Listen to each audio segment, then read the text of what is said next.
What's going on, housemates? Marcelo here, the founder of Wenger's House. It's good to finally be back with you. As you know, we had another international break for these past 10 days or so. And so that's why it's been a little while since my last video. I'm sort of fed up with the international breaks, as most of you are as well. Of course, this was our third international break, even though the season only started in August. And so I'm not compelled to make much content during that time because I just don't find it so relevant. But we'll all be celebrating the fact that there are no more international breaks until March. So it's going to be plenty of club football until then. So today's video is going to be providing you with a few random updates over the past week or so before I go into looking at a few of your comments on Instagram about what the mood is with, of course, the Arsenal being back in action this upcoming Saturday. So starting with really the biggest talking point, I did make a post about it on Instagram as soon as it broke, but there's been a new development, and that is, of course, the injury to Ben White. He's been playing with an injury, or he had been playing with an injury for quite some time. We all know that he's really determined to play no matter what, and we admire that about him. But he did have a minor operation on his injury, and it now sounds like instead of 6 to 8 weeks, he'll be out anywhere from 8 to 12 weeks, as far as I understand. So, of course, that's a big blow. But with Riccardo Calafiori apparently being very close to a return to action, it's unclear whether he'll be ready for Saturday against Forest or very soon after that. It's not the end of the world, because I think that Jurrien Timber will go back to his favored position at right back. I think he's far more influential and impactful from right back than he is from left back. And Riccardo Calafiori is so important to our attack, as I've already talked about in multiple videos. So we will, in theory, go back to, in my opinion, our strongest fullback pairing of Calafiori and Timber, assuming that Calafiori is back soon. So that is an important development. I think I've also talked about, though, Calafiori just needs to be a lot smarter about how he goes into duels. He's way too eager and just doesn't protect his body enough in these challenges, in these 50-50 challenges. So he's going to have to work on that a lot. But a huge boost, of course, that he's back. And additionally, Takehiro Tomiyasu is on a similar timeline to Calafiori, allegedly. So I'm always very skeptical when it comes to the availability of Tomiyasu for reasons that I don't need to explain to you. But with White now out for a prolonged period of time, Tomiyasu coming back would be perfect timing, because it would make White's absence feel a lot less of a blow. And then, of course, at left back as well, depending on Calafiori and Tomiyasu's return, we have, I think the first choice at left back is Miles Lewis-Skelly. Right, but we have Lewis-Skelly, we have Zinchenko, and we have Kivior. So it's looking like we'll be all right, but we really have to hope that Tomiyasu is actually about to be back available. You just never know with him. So that's the updates in terms of our fullback situation. Leandro Trossard seems to have picked up an injury while on international duty for Belgium. I'm still not entirely sure. It's not so clear yet how serious of an injury that is. But that is something to keep an eye on. That will only sort of just make it even more clear that Martinelli's going to continue starting, which I think would be the case anyways. But that might mean that, Gabriel Jesus and Raheem Sterling will perhaps get more minutes in Trossard's absence. With Odegaard back, of course, Trossard was going to see the bench, I think, having stepped in for Odegaard. So we'll see what all of this means. And will it mean maybe a few more minutes for Ethan Nwaneri? The stat came out today, which is really cool, that he has scored in every game that he has started this season.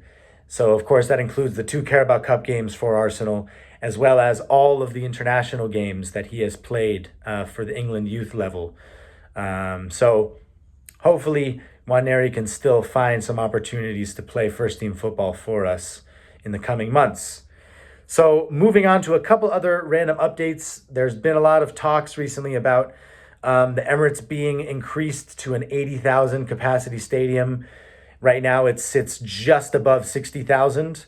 So, that would, of course, allow more fans to go to games, because it's become so notoriously difficult for long-time fans to go to games and, newer fans or fans from abroad visiting London. But, also I think that could help with improving our atmosphere. It feels like our atmosphere hasn't quite been as electric as it was in the 22-23 season. Of course, there have been moments or games where the energy's been there. Like I went to the Brighton game this season, and that was amazing, especially after the red card. The fans were so behind the team. But obviously, having 20,000 more fans would help with the atmosphere. And at the end of the day, let's not beat around the bush. It means more money as well for the club and for the Cronkies. So there are multiple reasons why it would be a good move to increase the capacity of the stadium, but there's also been blowback from fans about it. There are doubts as to whether it will actually help longtime fans to get into games. It'll also take some time for this to even happen. We're talking about a number of years before that the additional 20,000 seats are even able to be added at the Emirates. So we'll keep an eye on that. A couple of different people linked for the new sporting director role in the light of Edu's very quick exit from the club. The first is Roberto Olave, who is the equivalent role at Real Sociedad. He's really signed a few of the key players that Arteta is trying to bring together, right? He brought in Mikel Merino. He brought in Odegaard on loan. He signed David Silva from Man City, which turned out to be a really smart signing and effective signing. And of course, Alexander Isak, who Arsenal is now being linked with in January. Olave is from the same region of Spain as Arteta, the Basque region. And he also signed Arteta for Sociedad in 2004. So a number of reasons why this would make sense as a partnership between Arteta and Olave. But I do have concerns about whether, because of how close they are and how many overlaps they have in their lives, I wonder how much Olave would really be able to challenge Arteta, to push back on him in terms of his stubbornness and how hesitant he is to sign attackers. So in light of that statement, another we've been linked with is Luis Ocampos, who is in the equivalent role more or less at PSG. Both Olave and Ocampos' contracts are coming to an end, or they've agreed to leave the club at the end of this season. So both of them are primed for a move come the next summer. And so Ocampos was also linked with Arsenal before he went to PSG, before Edu joined Arsenal, actually. And Ocampos is an exciting sporting director as well.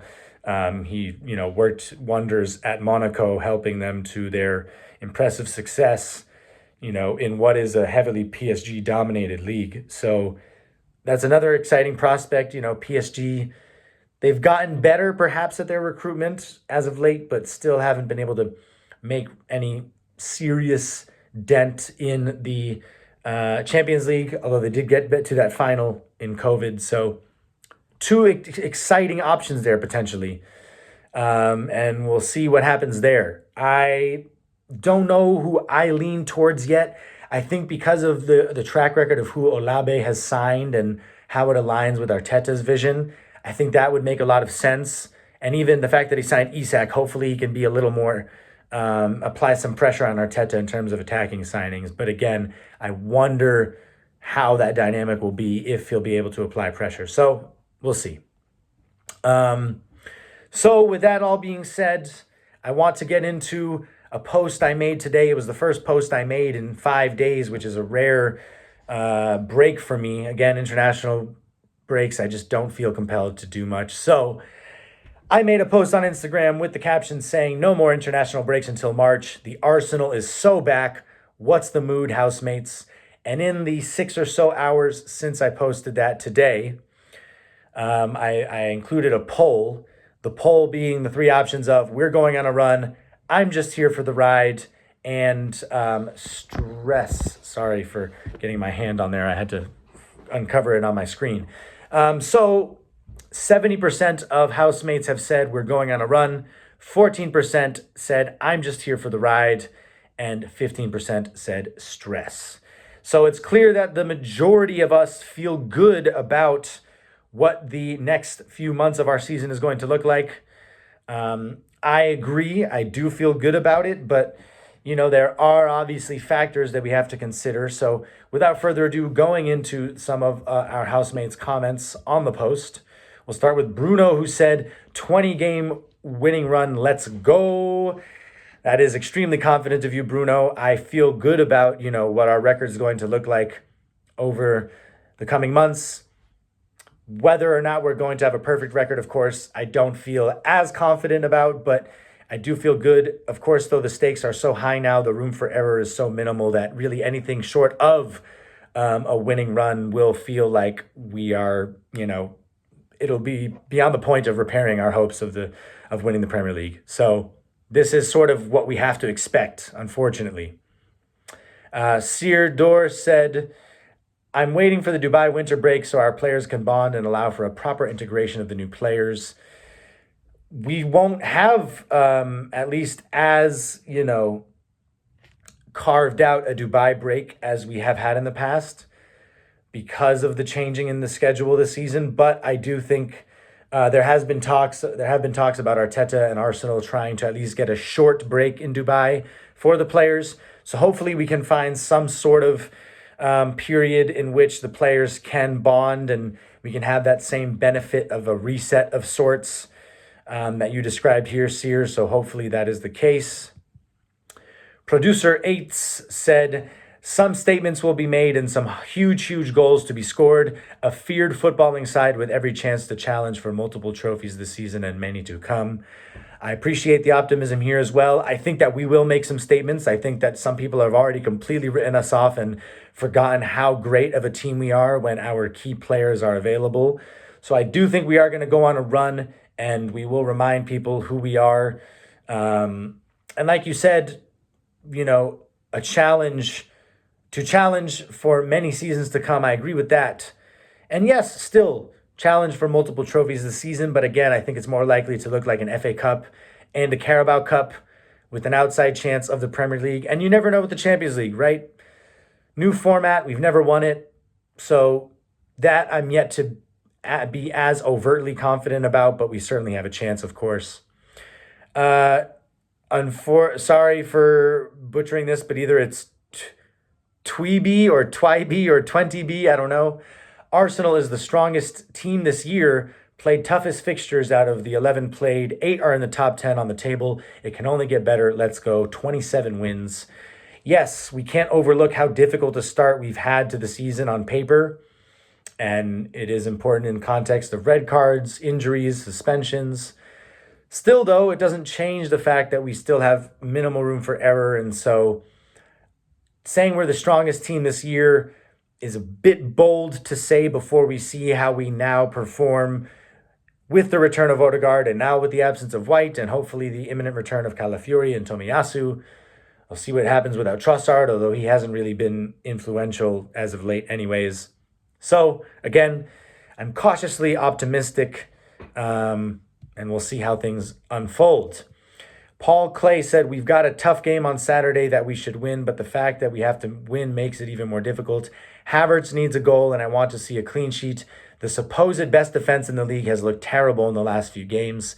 Yeah, it's something I've talked about, is the fact that we haven't really kept clean sheets for a long time, despite our reputation now as having one of the best defenses in Europe. So we really have to return to that point where we are backing up such glowing reviews of our defense with stats.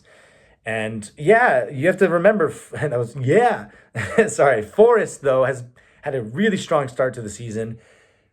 It's safe to say that they won't keep the same momentum throughout the whole season necessarily, but you can't deny how good they've looked. And so it's going to be anything from straightforward come Saturday. But, we're going to be very hungry, very eager. We haven't played at home for a while now, so we're gonna come out the gates strong, I think. And so we have to win that game, obviously. So a clean sheet will be crucial, as you sort of referred to here, Paul. A couple more here. Viper20 said, hopefully no more injuries. It's killing the team cohesion. Absolutely. We've had to, mix and match and shift things around a bit, and we haven't quite been able to figure things out in the absence, especially of Odegaard. And Calafiori has proved costly as well. So we really have to hope that we, can stay healthy, And after Ben White's that really well, Trossard now as well, that we really just can get a little more lucky because we just haven't had much luck this season. And then finally, Felix said, break out your old man's wallet, Josh, referring to Stan Kroenke, of course. We want some Swedish strikers for Christmas. Now, of course, that's very bold, Felix, to think that we will be making such a big signing in January. That rarely happens. But Felix, of course, being Swedish himself, I know that he's referring to Isak or Gyökeres. I am of the Isak persuasion. I think that he fits our squad more suitably. And the only concern with him, of course, is his injury record. But I just think that Isak is the perfect player for Arsenal. Gyökeres is an exciting player as well. And I can't, I've got a lot of stick at the beginning of the season for saying I don't think he fits the Arsenal project. A lot of people disagree. I just question, what his off the ball activity, how that aligns with what Arteta looks for. And I think Isak is a more active player both on and off the ball. But again, we'll see. I think that I don't think we're going to see a 60, 70, 80 million pound signing until next summer. But we'll have to wait and see. So that's it for me, folks. It's good to be back on here. And again, I'll be making videos much more consistently once again now that we are on the other side of the international break. So I look forward to bringing you more news, updates, and perspectives, as well as, of course, including the insights of our housemates from Instagram as we continue to get the community booming here on YouTube more as well. So until next time, make sure to like, comment, subscribe, turn on notifications, and I'll be back with you very soon, housemates. Come on, you Gunners. Peace.